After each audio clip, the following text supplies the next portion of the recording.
Welcome to Judgment Point. Today's big headline, Harvard versus Trump, and the story of an accidental letter that sparked a $2.2 billion crisis.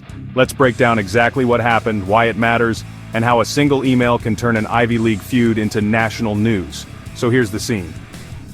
On April 11, 2025, the New York Times reports that the White House accidentally sent Harvard a new, way more aggressive letter of demands.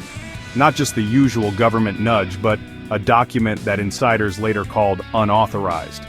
Two sources told the NYT it wasn't supposed to go out, but it did.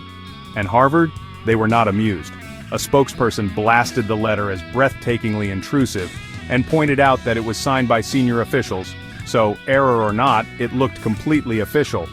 Harvard wasn't just annoyed, they were worried about the real-life impact that kind of pressure could have on their students and staff. Let's rewind for a sec. The White House had already sent Harvard a letter on April 3rd. That first one was vague, ban masks at protests, ditch DEI programs, and play nice with DHS. But the April 11th letter?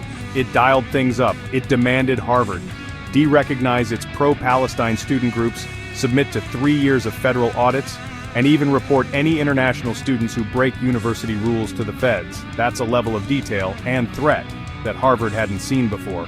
Things got even messier after Harvard President Garber stood his ground and refused the demands, making it public on Monday.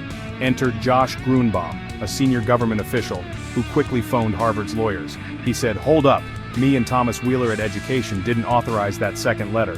Sure, it was drafted, but he claims it was never meant to go out while they were still talking. But by that point, the damage was done. A senior White House official doubled down, saying Harvard refused to actually engage with the federal anti-Semitism task force after Grunbaum's call. Instead, they accused Harvard of running a victimhood campaign, pretty strong words. Behind the scenes, Harvard's top brass were briefed on the mistake. Most of them believed that, yes, it was a genuine error, but whether it was a blunder or a power play, the result was the same, a full-blown standoff. Why? Because by the time everyone realized the letter was sent by mistake, President Garber had already publicly defied it, and the White House retaliated, cutting off $2.2 billion in federal research grants and contracts to Harvard.